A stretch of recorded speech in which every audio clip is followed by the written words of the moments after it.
Yo. What up, what up, what up? Yeah, welcome to the Carbon Footprint.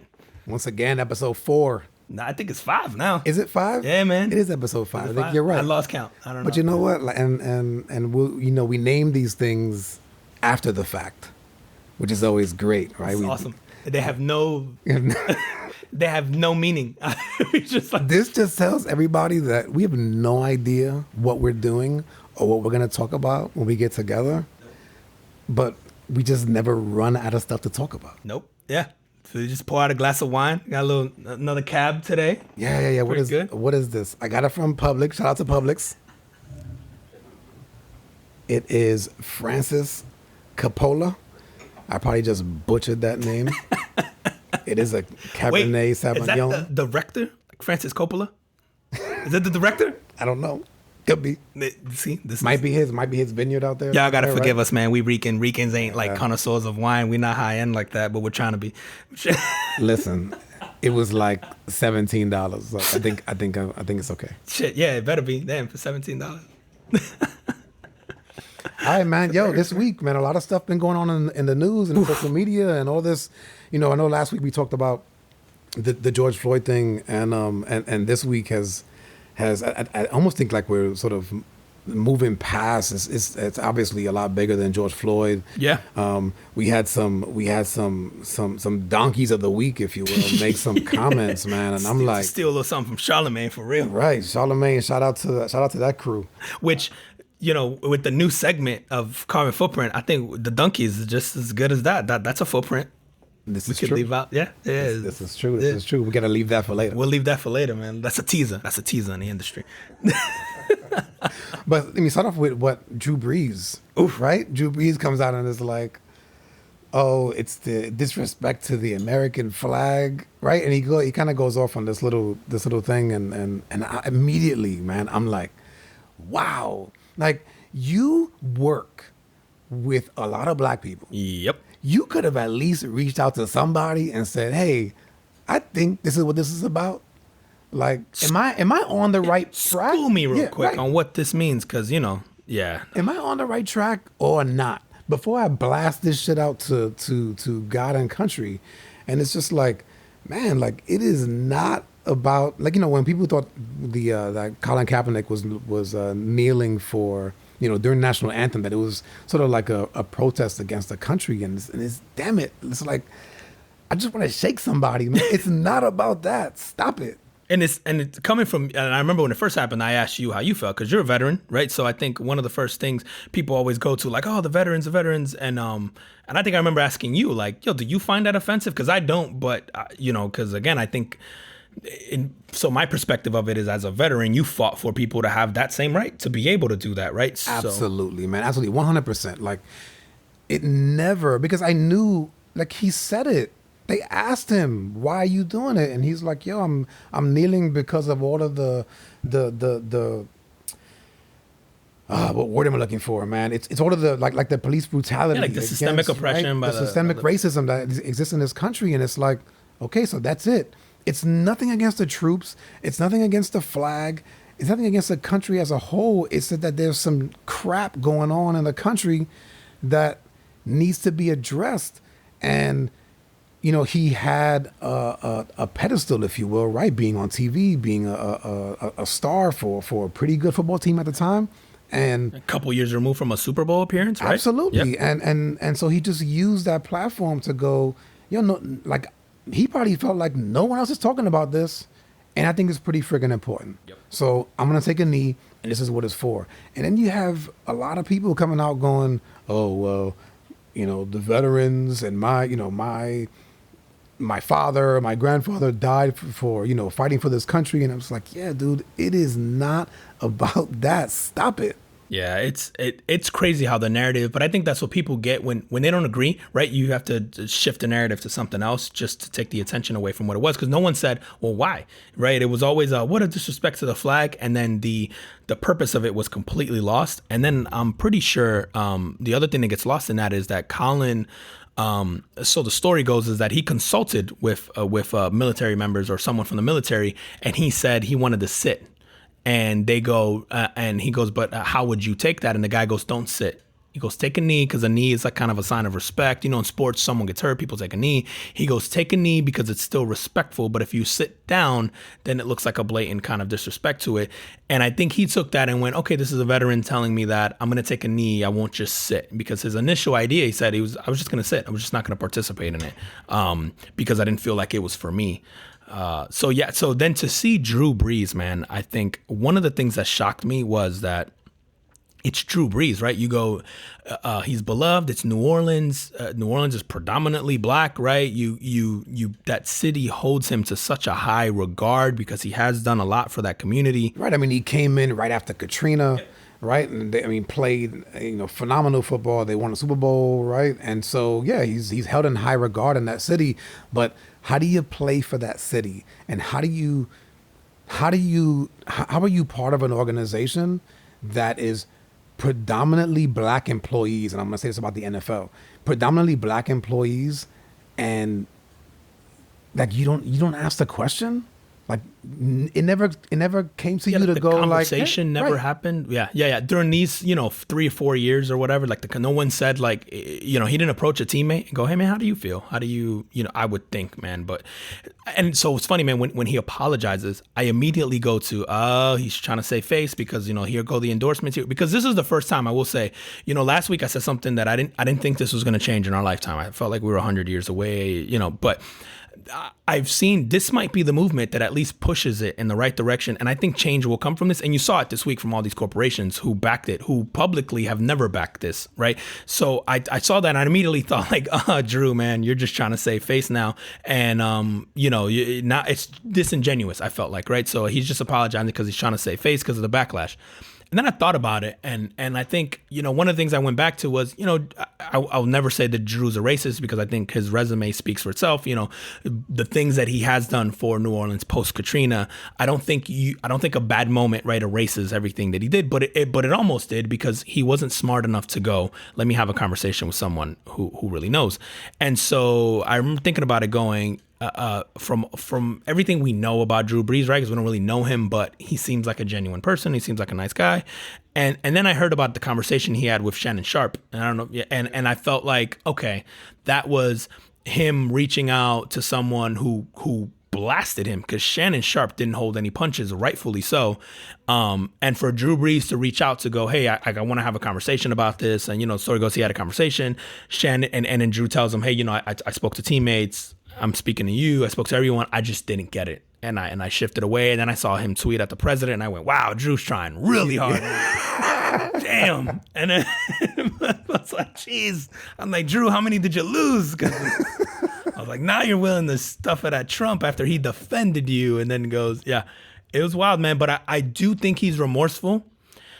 It sucks that it took that for Drew, I think, to get on the same page, because I think Drew's looked at differently than other NFL quarterbacks, right? I think because of the city he's in, people thought, man, if you can get Drew, who's this all-American white boy, right? And he has an all-American family, and if you can get him on your side, this is huge for the movement. Right. And then I think that's what made it so disappointing initially, was that people just went, oh, man, right? Like, damn it, Drew. You got nothing but black people around you. Can you at least ask a few of them? Like, how many white guys caught passes from you? Like, your level of support should be based on a percentage of catches from white boys. I think it was the other quarterback. Yeah. Yep. Taysom Hill. Dude, come on, Drew. All right, man. The second idiot of the week, Jake Fromm. So for those of you, and I know we have some listeners, and I know there's not many of you, but this is a guy that played quarterback for the University of Georgia, and recently got drafted by, I believe, the Buffalo Bills. Bills, yep. All right. So this guy, one of his like female acquaintances posed back a tweet from last year that basically says his opinion on gun control is you should make guns really expensive so that only elite white people can buy them. Like, it wasn't just elite people, elite white people. Like, listen, this kid grew up in Georgia. And I forget where it is, but It's not Atlanta. It's probably right, yeah, somewhat racist. Just gonna go out on a limb. And listen, and I hear you. You know what? And I actually looked it up. I don't remember the name of the town, man. But and I don't want to shout out the town anyway. But the demographics seem to have their fair share of blacks there, right? Don't know if that black community is it does well or not. Like I don't know, so I don't want to make any speculation about that. But when we think about the Deep South, right? Like you think about the Georgia, you think about Alabama, and I get this picture in my head of the kind of environment that this kid grew up in. Of the get her done boys? Yes. I'll say it. It's like, dude, it's like and I don't even remember the guy's name, the NASCAR guy, like a month ago probably now, right? Maybe even longer. I don't even know his name because he wasn't even that famous. But it's like this is who you are. And these are the kind of statements that you make around the people in which you spend time with. And again, this guy, like, you're going into an organization which you're an employee, that has predominantly black employees. And for you to have that mindset. And those guys contribute to your success, right? Because you think about Fromm at Georgia. Again, Dude, how many passes are being caught by white guys? You know what I'm saying?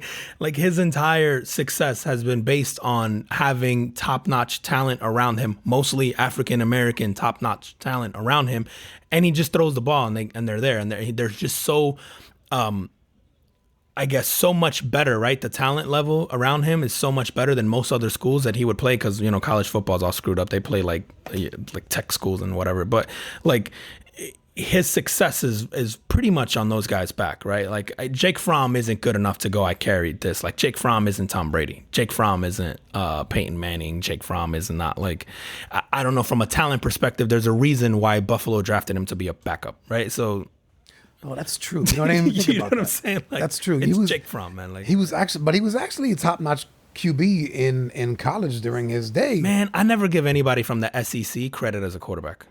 Because the SEC is so much better from a talent perspective, I think, at every other position. Yeah, that to me in the SEC, like, any of us can throw a ball to the edge. And as long as you can throw it over 20 yards and somebody can, I mean, Tim Tebow, prime example. Tim Tebow couldn't throw a football to save his life, but he has the talent around him. And as a leader, I will give Tim Tebow credit. Tim Tebow was a tremendous leader. He's a guy that you want in that locker room. He would, you'd run through a brick wall for Tim Tebow, but from a pure athletic talent perspective, Tim Tebow wasn't very athletic, wasn't very talented, but he had very talented. He was people. athletic. He just didn't really have a good for his position of quarterback. Like, he probably would have done much better as like a fullback or something. Yeah, but he had Percy Harvin, right? He had Aaron Hernandez, like, murdering people on the field and off the field, like they were just going in. Like, dude, did you see? And yes, I digress. Did you see that special? On Netflix? Not all of it, no. All right, so we're not going to talk about it, man. You have to watch it, dude, because you're talking about, and we talked, I think, last week about empathy, right? As a matter of fact, I think the title of our podcast was "Got Empathy." Yep. Like, you look at this guy's life. It's a really good portrayal of his life and his upbringing and what he went through. And there's some things on there that you don't know that sort of may or may not be true, right? But when you throw them in the mix, you go like, damn, like, this dude had it pretty rough. Like, and I don't want to say no one, he started killing people, right? But but I mean, again, watch it. Most people would catch a body or two under those circumstances. I have heard a little bit about the special and then his background, so I do. Yeah, man, I am empathetic to that. There's always a part of me, though, man, that goes, you are not responsible for how you were raised and how you grew up, but you are absolutely responsible for the decisions that you make as an adult to get help and to do that. Where I did feel bad for him was I felt in a sense that he was reaching out for help, even when he got to New England. And people were just like, can you catch a football? Can we put you in an apartment over here? Then maybe you just, keep coming to catch football. It's like, no one wanted to go put him like in therapy or whatever that was. And that was shitty because, again, dollars, right? Aaron Hernandez meant dollars, or meant wins. Wins meant dollars, Super Bowl, so, unfortunately they put that over his well-being. And again, I think it goes to this whole like systemic thing, right? You're profiting again from people who have been oppressed and who haven't been given the tools and the same resources that everybody else has had, and then they're shocked, quote unquote, when something like this happens to Aaron Hernandez. But I think for most of us, like you and I, who probably been around people like this most of our lives, we go, yeah, I saw that coming. Like not shocking. Yeah, you feel bad for him, man. But yeah, but going back to Jake Fromm, like I said, so here's this guy, right? Gets drafted, and then now this shit comes out. What do? I drop him. I guess, right? I drop because him. You're a backup. If you got drafted as a backup, now even as a backup, let's be clear. Backups in the NFL make a lot of money. Yep. So whether he's going to start or not. Obviously, he wouldn't have had as lucrative career as he could have had as a starter. But the guy he's going to be taken care of. And as a backup, I mean, your tenure in the NFL has the potential to be much longer if you're a decent backup, right? If you can back the star up, good for you. But now he goes to Buffalo, and he doesn't, he goes with this baggage, and you go, if this brings bad press, you just cut him. Do I need a guy in my locker room like that as a backup? Like, what? There's no upside. Right. He's not even the guy. Right. So I didn't spend a first round pick, which, by the way, I just looked it up. So Jake Fromm, 4-year, $3.6 million deal, and they gave him $303 as a signing bonus. Right. So that's a lot of money. I don't know if he has to pay back that signing bonus if they cut him now. But it's a lot of money to give to a guy like that. Is the $3 million guaranteed? 3.6 doesn't say if it's guaranteed. Because those contracts aren't guaranteed. Yeah, let's see. So let's say it's not guaranteed, right? This dude loses out on $3 million. No, actually, the guaranteed money is only that signing bonus. There you go. $303K. Yeah. So he makes, a good, say, first year salary, but with his $300K. Right, a good layman's salary, right? And listen, when I'm not uppity, I do not make $300,000. So let's get that clear. But in relation to what some of those guys get and what they spend and whatever, not a lot of money. But he loses out on $3 million. That's a lot of money for a lot of people, and he could have used that to set himself up to keep him, obviously to make his career longer. And if not, if it only lasts those few years, then hey, you got your $3 million, you make some smart investments, and you're in a good place. And for making a dumbass comment, and then dude, and I talk to my kids about this all the time. When you put shit on social media, it's there forever. Yep. And it's like, man, just be a little smart about it, Yeah. And inevitably, we've all said or done dumb shit. I know I for sure have. There's definitely something out there on the internet. Happened since we started this. Since this, for sure. There's definitely a tweet or a Facebook post that'll come back to bite me in the ass at some point in time, for sure. But yeah, I think what you have to be willing to live with the consequences of that, right? Like there's freedom of speech, there isn't freedom of the consequence, right? And everybody makes their own, I guess decisions based on whether or not you want to keep Jake Fromm around. I think, it's funny is like people want to censor races. I don't, man. I'm like, hey, give them a platform because then we know who you are, where you are, and then I can make a decision on whether or not I want to associate with you, right? Whether that be from a business perspective, as a friend, whatever. I'm like, no, let them. Like, I don't want you to censor them. I want them to be out in the open, to come out, and then let society then make that decision on whether or not I'm going to shop at your store. I want to be friends with you. I want to go to dinner, whatever. Let the market decide. And, we talked about that. Remember a few weeks ago where we said, hey, the dollars, let people vote with the dollars. And I promise this will change. And I think that's what you're seeing over this last week is that. So there was a movement initially that people just started posting black-owned businesses in your town. Like I know for Orlando, there was black-owned restaurants and black-owned hair salons and this and that. And I think corporate America went, oh shit. And I think that's why. I think some of it is genuine for sure. I think that's also why these people were so driven. You saw these large corporations giving a ridiculous amount of money. And I think they were going, oh, wow, yeah, if these people do decide to say, I'm not buying from you anymore, this is a big hit.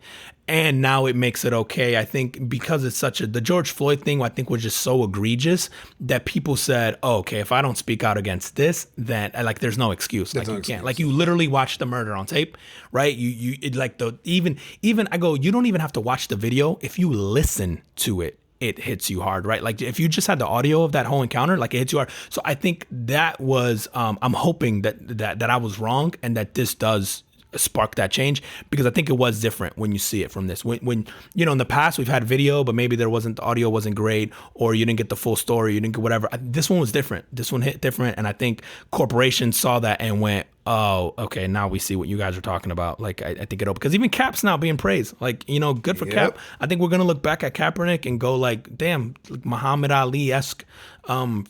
For this time frame, like Muhammad Ali was hated when he was doing what he was doing back when he was doing it. I wasn't alive, during the peak of the Muhammad Ali, but we revere Muhammad Ali now. But when you read about the history of that, people hated him. Yep, hated him because he didn't go to the draft. Yep.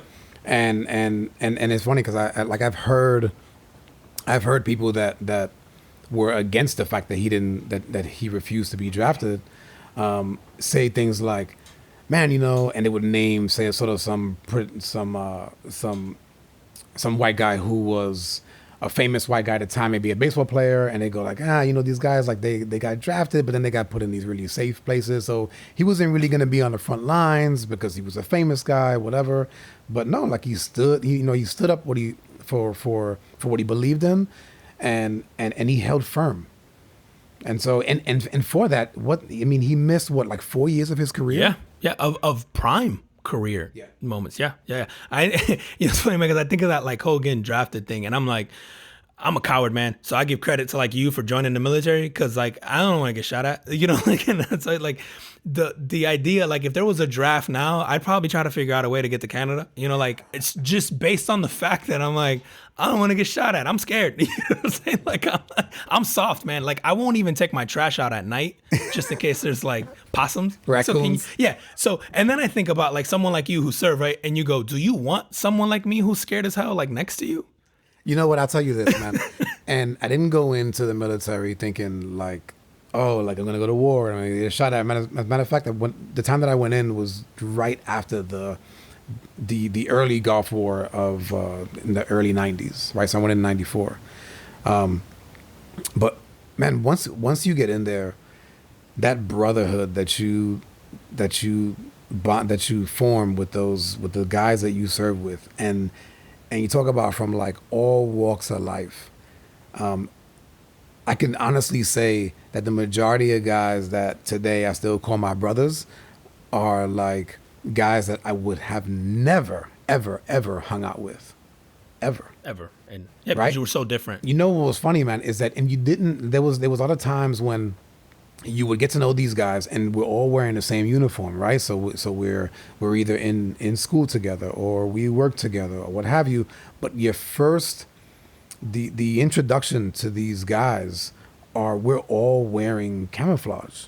So I don't know, like, other than I might look at you and say, oh, okay, you're a Spanish guy, maybe you're half black, half white, right? Like, oh, it's a white guy, it's a black guy, like, but we're all wearing the same uniform. So I have no idea what your tastes are.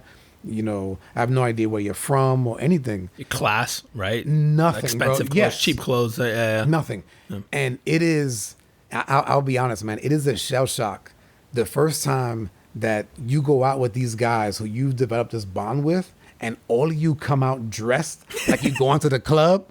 It is across the gamut, man. You got the guys from the hood, right? This is in the 90s, right? So you got the guys from like the hood that's kind of wearing the bag, like the baggy style, right? And then you get the Wrangler jeans with the cowboy hat, and it's like, and I look at these guys, I'm like, holy shit! Like I would have never, right? Like I would look at you in the street and you go like, no, like no, like I'm not hanging out with that guy. Wow. But it just goes to show, man, that people are people. And when you strip off things like color, and obviously I still saw color there, right? But it didn't really matter because we were all in the same shit together. It was almost like growing up with people in the same neighborhood, right? Where you all are sort of like come from families that make like the same incomes, and nobody really drives too much of a better car than the other person, and you're all living in the same place. You just grow up because this is the way life is. You go in there with these guys, man, and you're all going through the same shit together, and so you develop a bond. And then when I see you in plain clothes, even though it's kind of a shell shock, it's like, that's my guy. That's my guy. Yeah. So you've already built a rapport with them. And then now when you see what their background is or what they like, doesn't matter. It doesn't matter, man. Yeah. I love that, man. And I think, I have so much respect again for people who do that, because again, I almost joined actually the Marines out of high school. I actually did, you spend the time with the recruiter and you do all that stuff. They tell you lies. Yep. And then this was right when we were getting into Fallujah and Iraq. So I would have been, and I remember asking like, hey man, what are the chances I get deployed? And the guy goes like, very high. And dude, like a coward, I was kind of like, oh man, like I don't know that I want to do that, right? Like I don't know that I want to get shot at for. And then I think I wanted to go to like pilot school, and then it told me something about my vision, and I was like, all right, I don't want to do it if it's not that. Like you were just shooting down your dreams. Yep. I'm like, and I think I looked for an excuse, because honestly, man, and I think you're right. I think once you're there and you build this rapport for guys, you go like, I want to be there for these guys, and I want to like I want to step up and elevate to their, because you look at them as maybe oh man, this guy's fearless, like he's willing to put it on the line right now. If you got deployed or something like that, because the last thing I want is a nervous guy next to me with a rifle, right? Like, and we're in a war zone. And I'm just thinking, man, like the guys who do that willingly, knowing that, I'm like, that's such a high level of respect, man, from me, because I go like, I don't have it in me, man. Like I'm like, hey, can you find somebody bigger? Like I'm a tiny guy. I don't want me fighting for my freedom. Dude, to be honest, I'm not that man, small. no, man. I think that even if you went in, it is literally like it's not that, oh, I'm going to fight for my country. When you are going into war, and I have not been to war, right? But I know the feeling of if my brothers were going, and I'll tell you, man, we really, and this is, and my wife can vouch for this, man, the family that we created, or that was formed when we were in the military, if any of those guys were going to war, there is no freaking way that I'm not going. That's my family. That's your, yeah. It's like if your mom was if someone is attacking your house and your mother grabs the gun and goes outside, like the hell you're not going with her, right? Like you're going, and it is like that, dude. So it's not so much like we're gonna go into war, and it's like, hey, we're going, like the unit. Right, like my brothers and my sisters, and you get to know their spouses and their children. So it was really like a tight knit family. I remember before I got out, there was sort of some scuttlebutt, if you will, which is basically like just like rumors that we were gonna go to scuttlebutt, man. Is that military speak for rumors? Yes.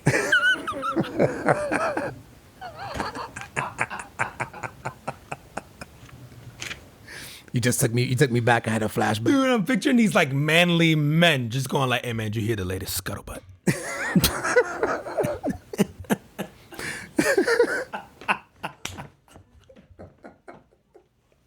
Sorry, go ahead. That's good. So there was a rumor. We'll keep it civilian. Stick with scuttlebutt. So there was a rumor that we were going to go to Iraq, and this is before 9/11. This is like late 90s, but before 9/11, right? So there was rumors that we were going to go to Iraq, and I just remember going, and I was getting out in like 6 months, and I remember going to my CO at the time and going, hey, like if we go, I want to go. And right, like you would never ask for a war, right? And I don't want to go. No, because I would feel like I dodged the bullet. Yeah, no, like absolutely, man, absolutely. In the literal sense, you probably dodged the bullet, right? Yeah, and I remember him looking at me, and he goes, "But aren't you getting out in May?" and I was like, yeah, but if our guys go, if this squadron goes, like no way that I'm not going.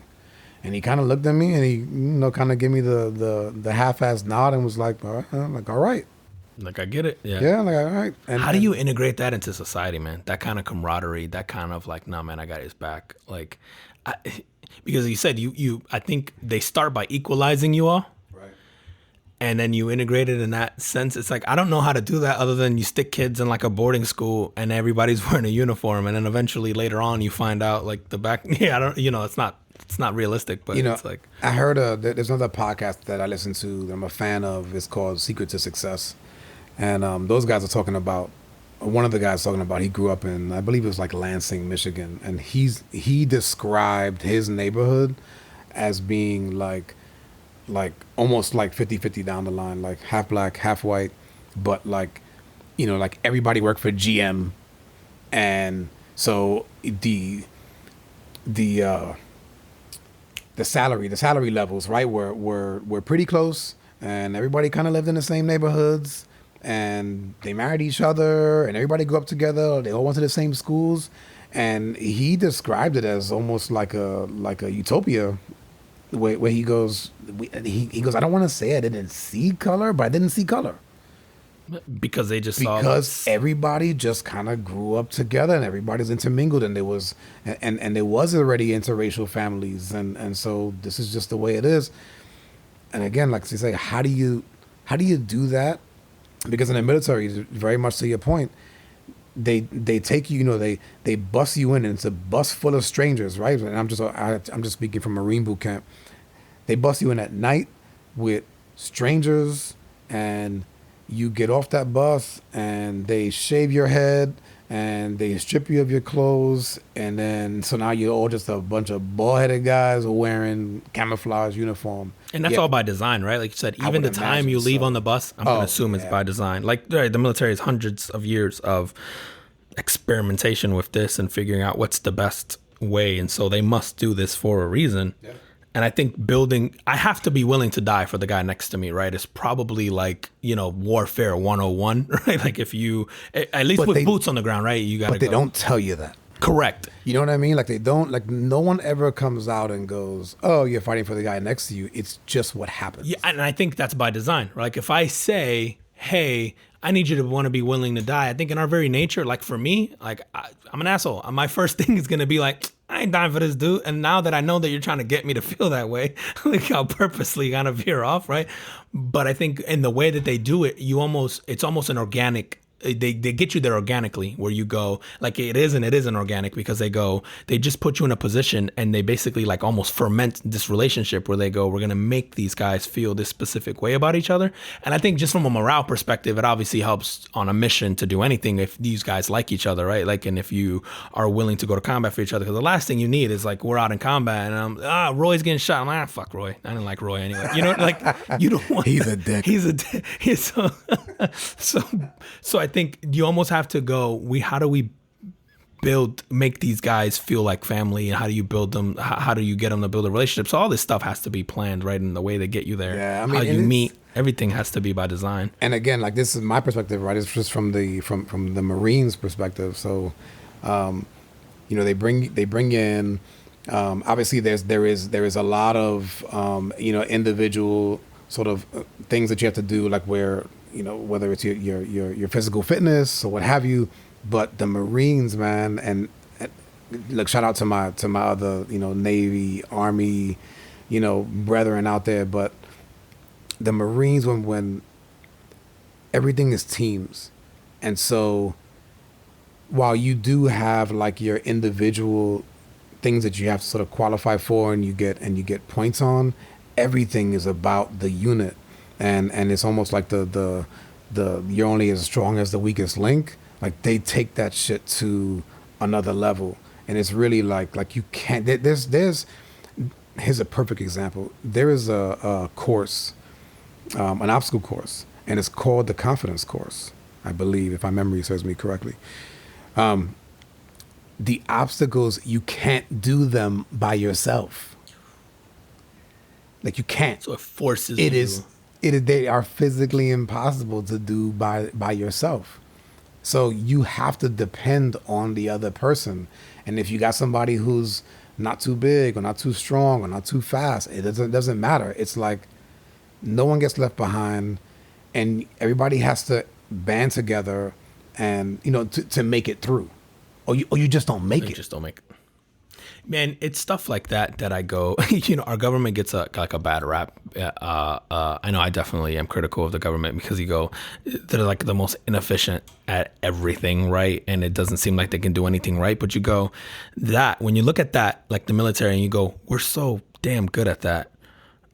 Like, so obviously we're intelligent enough and we have the resources to get good at just about anything. It's just other shit isn't as important as flexing on the rest of the world, right? Our military is no one's gonna mess with the U.S., right? That's why I laughed earlier this year. I think we even had some jokes about it when the whole Iran thing was popping off and people were like, "You're trying to provoke World War III." These guys are bullies. I'm like, no, we're the bullies. Like America's the bullies. No one is going to. This is why we get snuck on, right? Like America flexes on the rest of the world with our military might.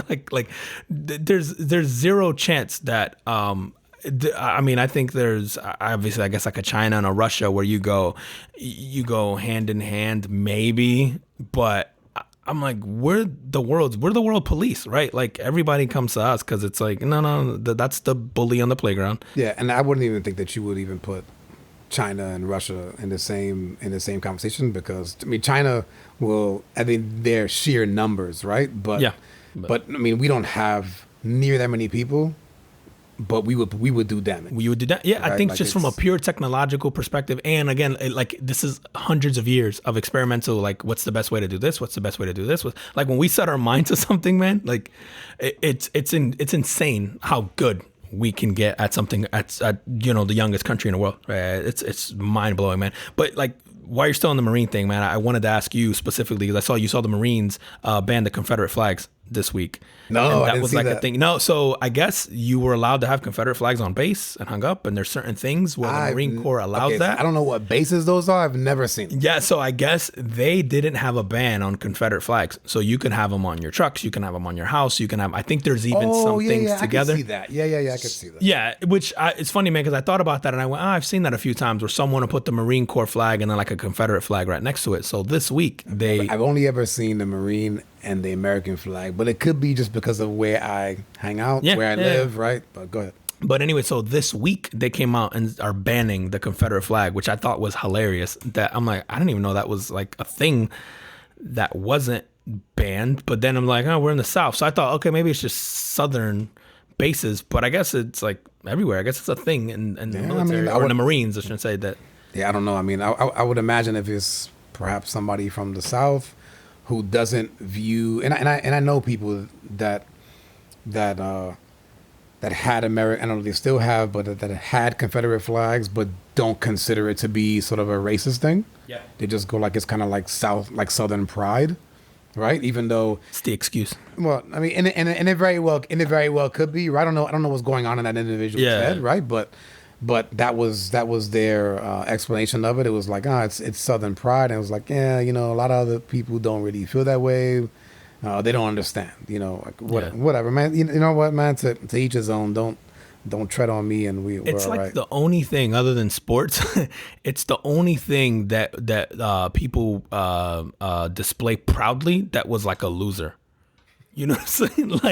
Like in no other thing in life are we like, yeah, man, we lost this, but pride to the, it's like, except sports, because we'll just represent our teams like we're blindly, but it's like the only, like there are countries that don't exist anymore that at some point had a flag. Like no one's putting those up, like because they lost whatever war they were in, right? Like it's the only thing that people will proudly like, I'm showing the pride in what?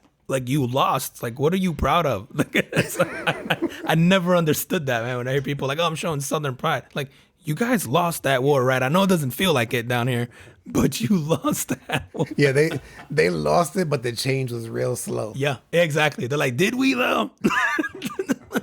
I mean, they went home. Doesn't really feel like we lost. Yep. I still feel the same. I don't know if you watch the news, boy. We feel successful. Not this week, sucker. Oh man, it's been wild, dude. Oh gosh, man. Dude, you know what? And to play, with all this stuff going on in the past week, and I like what you said is that this thing, it does feel different. It really feels different than anything that I've ever seen in my lifetime.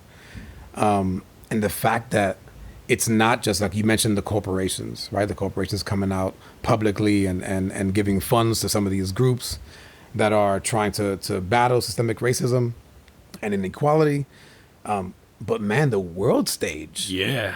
The world stage, right? Like countries, like there's protests in other countries. Like I was shocked. Yeah. I really too. was. I was shocked, and I was like, you know what, man? Like this just shows how global everything is right now, and how there's nothing hidden, and it's not like, well, it's not happening in my backyard, so I don't care. I don't care. Yeah. It's like people are really stepping up and making their voices heard. And I think, man, I saw, like you said, Great Britain and New Zealand, and I mean, all these countries just Australia, stepping up. Yeah, it France, was really cool to see. And and I'm not profound enough to come up with this on my own, but someone said, like, this isn't a moment, it was a movement. And this is and this is why I felt like, with all these countries kind of dipping in, it's like, wow, this is different. And I like seeing that all week, I went, man, I hope I'm wrong. I might be wrong. It certainly feels that way. I'm like, this is gaining traction. You even saw all these companies. Jordan, who stays out of anything controversial, $100 million. I mean, and it's $100 million over 10 years, so it's not like he's writing a check. But $100 million is a lot of money. Yeah, it's $10 million a year. And I went, that's the first time. Well, first of all, I go, obviously, if you buy Jordans and you're not pro-black or pro whatever, like, I don't know that there are many of those, right? So I don't know that it's a risky move from a corporate perspective, because I would argue that, like I'd buy Jordans, but I think people who would buy Jordans probably aren't racist, right? Because you're not going to buy the sneakers from a black guy, right? So I don't think there's a risk there, right? But yeah. You know what? Because I think that it's not, it's not, I don't, maybe it's not seen as it's really, a black guy. It's Michael Jordan. He kind of transcends that. And then it's like the symbol. Is it Jordan? Is it not? When were you born? Did you even realize that, were you around during that time? Like, I don't know. I can see people, whether they're racist or not, like buying the shoe.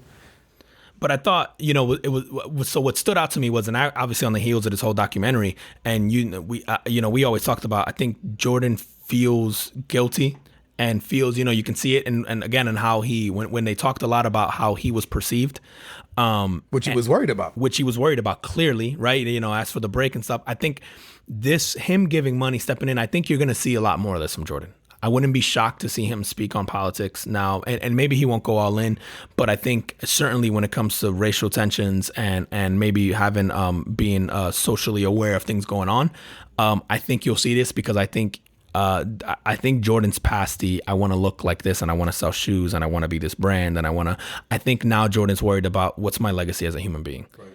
Because you can tell, and I think we'd all grip with that, right? I think you're gonna, I don't know what it's like to be 50 something years old, the Jordan, or almost 60, and being at the top of the world from an athletic standpoint, and then staring at your mortality. Obviously he's still a young guy, had a lot of life ahead of him, but I think if he looks back and goes, yeah, man, this was really cool, and I'm perceived as a shitty human being, from all these people that I spent most of my life building this dynasty essentially with, right? Like his teammates, again, I don't think he's friends with any of them. I don't think he's not hanging out with GMs from back then, certainly, or head coaches or whatever. So I think now he's going, man, I'm lonely, right? And I'm looked at this way, and that's going to be my legacy, is now this documentary comes out. And I think it was very truthful. And maybe for him, it was even a look back where he's going, I didn't even realize that at the time. Right. And so I think you'll see this from him, because I think he wants to change a little bit of the perception of who he is. Well, it'll be interesting to see, like you said, if he actually does come out and voice his political opinion, because I heard Trump, and I don't know if it was this past week or the week prior, he called that Antifa group, which is basically like an anti-fascist group, right?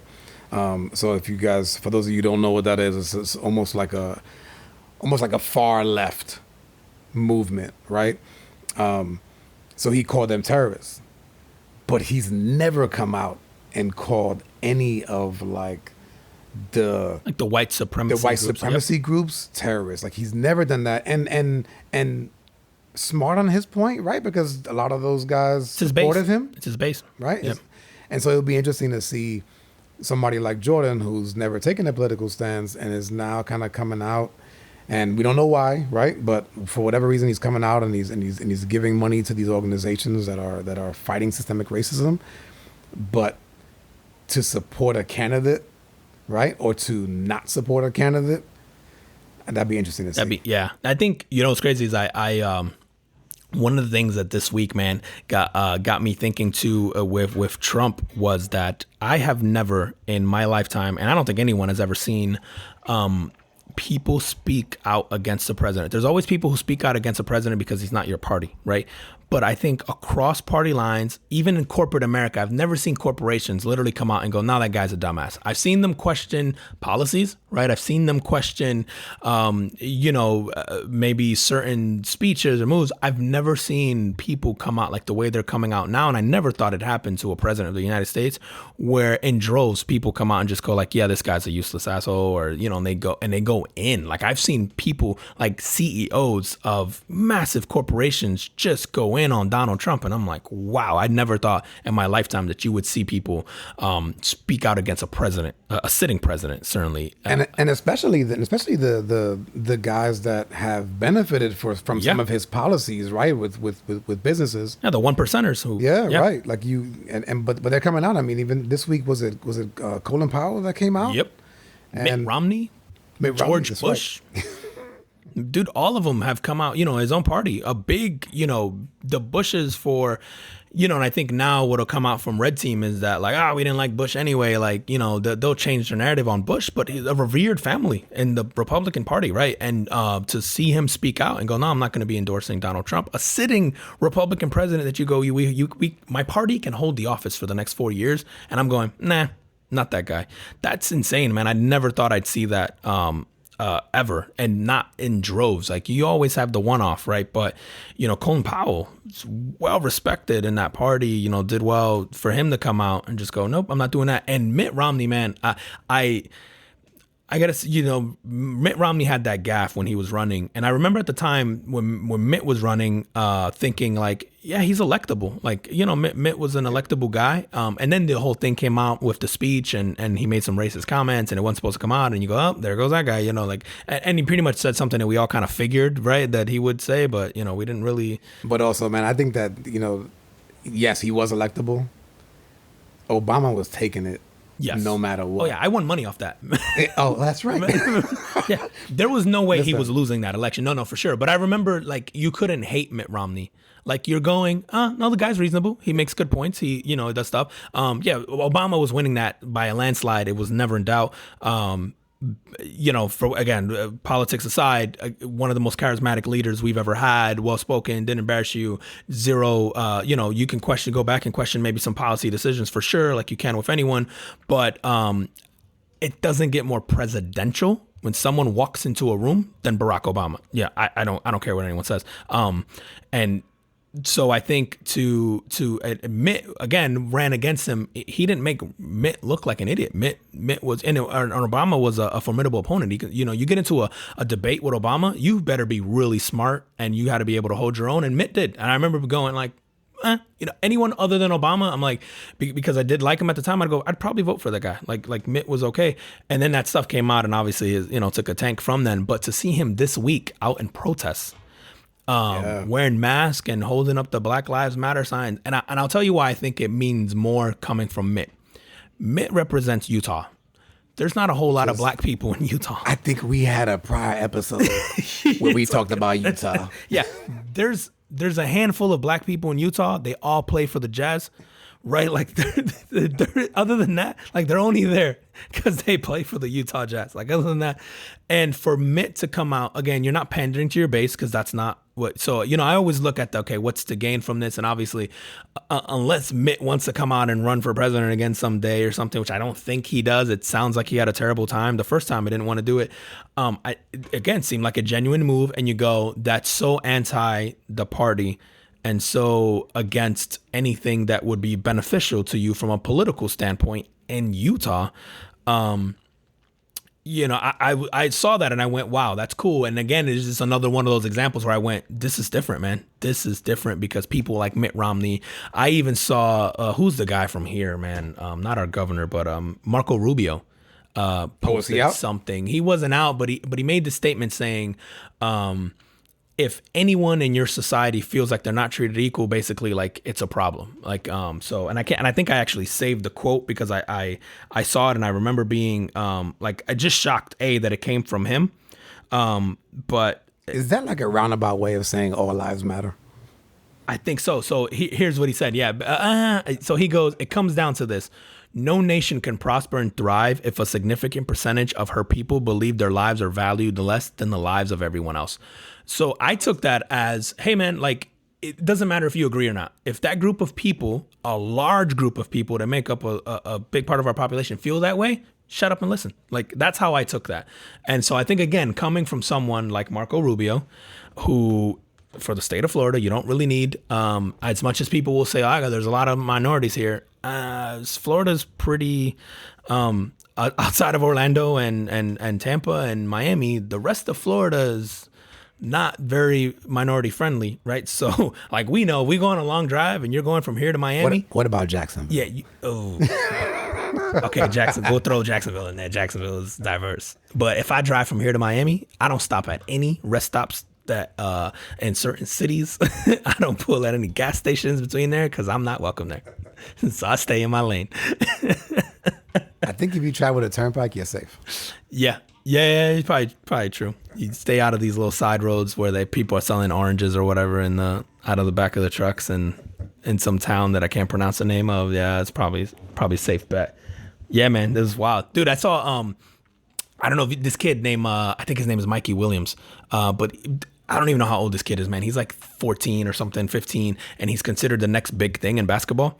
And he's I think I've seen him on ESPN. My kids told me about this kid. Dude, he's nasty. Just watch some YouTube videos. He's nasty, and to be that nasty at that age is crazy. But so he came out and he said, like these kids like to troll on social media, so we'll see if he actually comes through. But he said, an HBCU might be pretty cool. And then they asked him about it in a historically black college, for those that don't know. So he goes, and then when they asked him about it, he goes, it'd be really cool if he's like, obviously, there's a lot of hype around me and all that stuff. If I could have my people profit from me, instead of going to a traditional basketball powerhouse, right? And I went, man, that would change if this kid is as good as they think he is. If this kid is as good as they think he is, because he's like the next Zion or LeBron or whatever, that changes the landscape to me of college basketball, certainly because, again, we go back to the economics. If someone like him goes, nope, I'm going to go to a historically black college. I'm not going to go to North Carolina. I'm not going to go to Duke. I'm not going to go, Louisville, Kentucky, whatever. I'm going to go here. How many kids follow then? Because now this school now their ratings go up. Now they're getting TV deals. Now they're getting, you can shift the entire landscape of college economics by just doing that. I thought it was, I looked at that and I'm like, man, that's not being talked about enough because, again, Duke will be Duke. And as long as Mike Krzyzewski's at Duke, he's not going to have trouble recruiting 10 kids to come play for him who are top in the country, no doubt, right? Mike Krzyzewski's only coaching for a few more years. Like, so this kid comes out 4 years from now or 3 years from now, and he goes, I'm going to a historically black college. And now other kids go, you know what? I'm going to take that. So am I. And now all of those dollars that were going to Kentucky, that were going to Louisville, that were going to all these Midwest schools who were basketball powerhouses, you go, wow, that I think that shifts the entire college landscape, and it certainly changes the economics for these schools who probably don't make that much off of sports currently.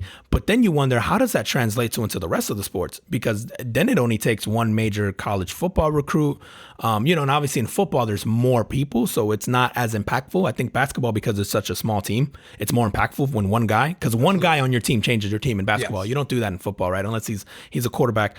And even then, you can't change everything. But yeah, I'm like, man, this changes the economics of college sports if he follows through. Because I go, if he commits, right, and he's 6 months out and other kids haven't made a decision, they go, well, damn, I want to play against that guy and get a national TV deal. And if he's doing it, how will I look if I don't do it? And I do have an offer from a historically black college. I think, and they're going to get into the whole paying these kids and whatever, and they'll figure that out. And what if a historically black college goes, yeah, guess what? We're going to let you make money off your likeness, which I think the NCAA is allowing. It's already going to do. Yes, right, they're going to do it. But then they go, we'll give you a stipend, and they'll figure out a way to change rules to go, we won't pay you a salary per se, but we'll make it worthwhile for you to come here. And I think, honestly, man, I think for all of us, as a minority or even as whatever club or class in society you belong to, if you can have your people benefit from something that you're really good at, I think you take it, man. I think in the past, it's always... It feels good. Correct. Yeah. I think in the past, it's always been a please pick me, right? Like, I think if you're this kid, in the past, it was like, oh my God, if Duke would pick me or if North Carolina would pick me. I think now it's shifting. It's going, no, man, like, I'm good enough to play anywhere. I know that. So what are you doing for me and where can I go that's going to be helpful? Because in today's day and age, I don't need to go to Duke anymore to get on TV, right? I got YouTube. I've got online. So now I can go, where can I go to make the most impact, both socially, right? And help out my people. But that's what I want to help out. And I think this changes a lot, man. I don't know they got enough press this week. I went, that's big. If he follows through with that and he said he will, that shifts, I think, college sports. They may not do it year one, but I think people will follow suit. That'd be crazy. So the other thing that came out this year was the NBA taking kids out of high school and putting them in like what is it, the G League, the D League, whatever the hell league it is, right? But, so dumb. But they're gonna pay them, right? So it's like, don't go to college. You know that your ultimate goal is to be here. You're good enough. Don't go to Europe. Don't go to Australia, right? Don't go overseas to play. We're gonna pay you to be here.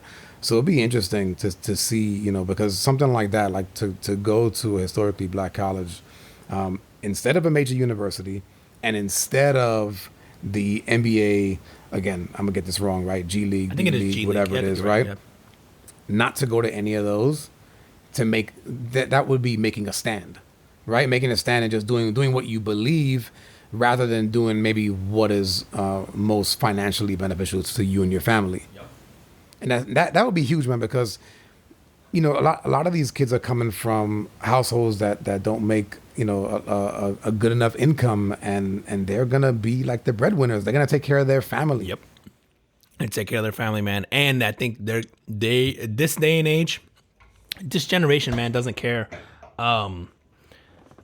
It's funny. I think so. We knocked this generation for being self-absorbed, right? And I've been thinking about this a lot lately. I don't know why. I'm weird, but I think this generation is less self-absorbed than ours was. And I say ours, kind of me and you. Like, I guess I'm technically considered a millennial, right? But I don't feel all the way there. Like, I can kind of relate to both thoughts, right? Both schools of thought. But if you look at, I don't know if you're growing up, like we all wanted to have the cool car, right? In high school, because we wanted people to see us, and we wanted to have a stereo system, and we wanted to have rims on our car. We wanted this and that, and everything was like flashy. Like we wanted this clothes because we wanted the latest Jordans, right? You look at this generation, man, anytime I talk to anyone, even my brother's 8 years younger than me. And my brother's never was I want a cool car show off. He was never I need that, like they're sneakerheads, but it was never like, I can't show up to school with Payless or whatever. Like this generation was consciously moved to, no, we got to take care of the earth. No, we can't keep eating animals. No, we can't keep doing like, they thought about everything except for themselves, almost like we were always concerned with the me. I want big trucks. We were driving Hummers. We were doing this. And then this generation came along and just went, I think the reason people call them self-absorbed is because they put an end to the status quo and said, no, like I'm not doing what you want me to do. And I think it, and it shows in the things that they've monetized. Like, you used to say, don't play games all day. And now this kid's going like, but the kid who just won Fortnite made $3.5 million winning. So why can't I play games all day? Like, if that's what makes me happy and I can make a living and I can do, like, I think what happened was they took control, and then like the old school us wanted to be like, stop doing that. That's not how you get ahead. And then they started getting ahead, and you're like, well, shit. Like, and then we were mad because we didn't think about it. So then you go, these entitled kids, they only think about themselves. It's like, yeah.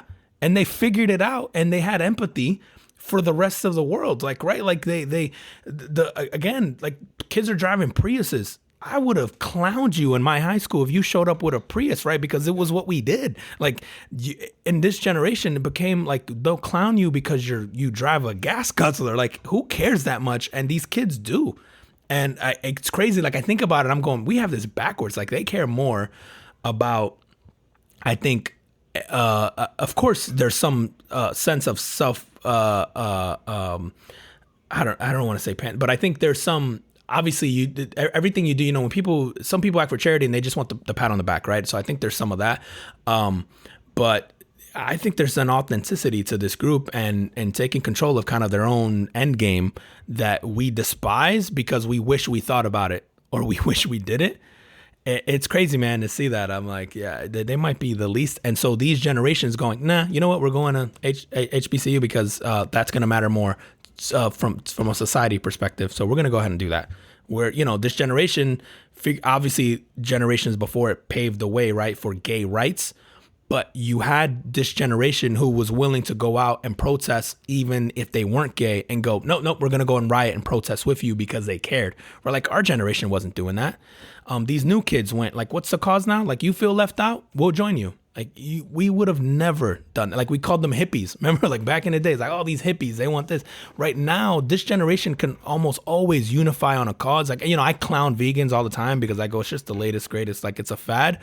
But I go, but they also, again, came together and thought, whether you became a vegan because of a health thing or because of a social thing, because of you didn't like how the animals would be treated, whatever. I go, we didn't think that way. And we were going, we were so selfish, man. I'm just like, I know that wasn't ingrained in me at all. And it's cool to see that now. Man. But you know what? I also think that, so I'll go back to when I was a kid.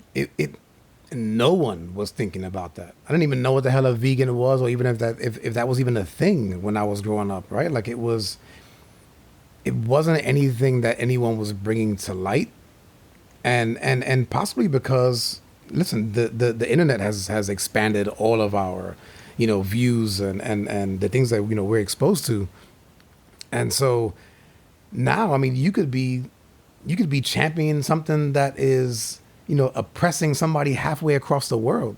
Whereas before this, you go back to, I'll just go back to the 80s, right? Like, if it's not happening in your backyard, it's not happening. It's not happening. Yeah, we didn't care. And it's cool to see, man. I think people clown the future generations. And I look at my kids and I go, sometimes you're like, God, how these kids make it through this far? Like, you got to remind them to breathe sometimes. But because they feel almost self-absorbed and in their own little world and they've got all these things going on. I go, but there is zero doubt that these kids are smarter and are going to solve more problems than we did and are going to be more empathetic. I think because they have the information. To your point, they have all this information now and they know that, hey, someone in the Congo is being oppressed because of XYZ. And I think they have the empathy now to go, oh, that's not right. Let's go over there. Let's go do that. And I know for sure when I grew up, we weren't thinking about that at all. We were the epitome of bullying and like I had a shitty time in school getting picked on when I was younger. I know that. So like just to see that now, you go, yeah, I think we got it all wrong. I think we're probably the ones that were self-absorbed and these guys are undoing it and we didn't like it because we're looking at it going, shit, they got a point. And it makes us feel shitty about ourselves. So we're like, okay. No, it's a good perspective. This week, and I had my whole family sit down and watch Selma, which is, right? So the movie about Martin Luther King when they marched from Selma, Alabama to Montgomery. And they had to do that. So they basically, long story short, right, they marched, they got across a bridge, and they got turned back, right? They got turned back with tear gas and baton beatings and whatever. And then Martin Luther King was not part of that march, but then he joins the second one. But before it, he actually calls out. He calls out to like the clergymen and so priests and religious leaders, let's just say priests, but the religious leaders from around the U.S. show up along with a bunch of other white people, right, that actually saw the original march on TV and saw the beatings and was like, whoa, wait a minute, that's not right. It's kind of like what we saw recently with George Floyd, right? Not knowing anything about George Floyd, we just go, man, that's wrong. Yep. And so I'm just happy to see that as a world, not as a people, as a world, as a species, man, that a lot of people have stepped up and just done their part to make their voice heard. Yeah, man. It's been really cool to see. And like you said, I think watching that and watching half of the world get up and go, wow, Justin Trudeau from Canada, if you guys get a chance, go watch Justin Trudeau's kind of response. Someone asked him about the Trump Bible thing, Trump with the photo op. Anyway, Justin Trudeau takes about 22 seconds. Someone asks him the question. He takes 22 seconds to answer. Just complete silence. Sits there and just thinks. And came out with super articulate, very smart, very well thought out, something that, again, you look at that and you go, that's the leader. that's a leader. That's a leader that if that's someone that who's running a country and you go, and I don't know what his politics are. I don't know what parties are in Canada. I don't give a shit. I think you look at someone like that and you go, I'd follow that guy just based on the comments and how he handled it. And agree or disagree, he's someone who showed empathy at the time, who just spoke, I mean, so profoundly about it. It was really cool. So if you guys get a chance, definitely look that up. I mean, it was awesome. I remember looking at it going, man, what's it like to have a well-spoken leader like that? And just like, I remember those days. It's been a long time. So there's been a bunch of changes in the last couple of weeks. One of which that caught my eye, which I was really surprised about. I mean, it was almost like a really, like that wasn't already in place, and it was in Dallas. So they adopted a duty to intervene into their police force, which basically said if you're a cop and you're there, and some shit is going on, that if a guy can't breathe, it is your duty to intervene. How is that not a fucking thing? Yeah. Isn't that a thing in society? I mean, I thought. Isn't that a thing in society? I mean, listen, forget about police officers. Let's just go to the normal workplace, right? If you see someone in the workplace doing something really stupid that could get somebody hurt, and no one's and people stand around and go, "Oh, I'm just gonna watch them." Yeah, that's like, really? Like, you had to put a rule in about that? Like, why is that not, like, bro, my mind was blown when I saw that. I thought that was like unwritten rule. Yeah, I thought that was common sense, right? Because society tells you to behave that way, right? Wow, bro. Dude, I'm here for those World Star videos when they come out of cops just beating up on each other in uniform. Like when the first time one of these comes out. Oh man, the cop is, dude, that's nuts, man. Because you think about, I kept, again, you try to empathize with police officers, and there are a lot of good ones out there, and you hate to discredit them. And but it just takes me back to the old Chris Rock joke where Chris Rock has this bit where the few bad apples, right, quote unquote, and he goes, it's the only profession that like there are certain professions out there you're not allowed to have a few bad apples, right? And he goes like, what if you had a pilot and American Airlines, or I can't remember the exact bit, and I hope I don't want to disrespect Chris Rock, one of the greatest. No, but he said something like, like, we have a few bad apples. Yeah. Some of them don't like to land. Yeah, some of them don't like, and you think about that and you go, he's so right. Like, what? I think there are jobs in this country that there's zero margin for error, and police officer, believe it or not, should be one of them. Because then I started thinking about other professions that I go, where's the margin of error? Very slim, right? And you go, what if a firefighter showed up to your house and is like, yeah, I don't feel safe going in there.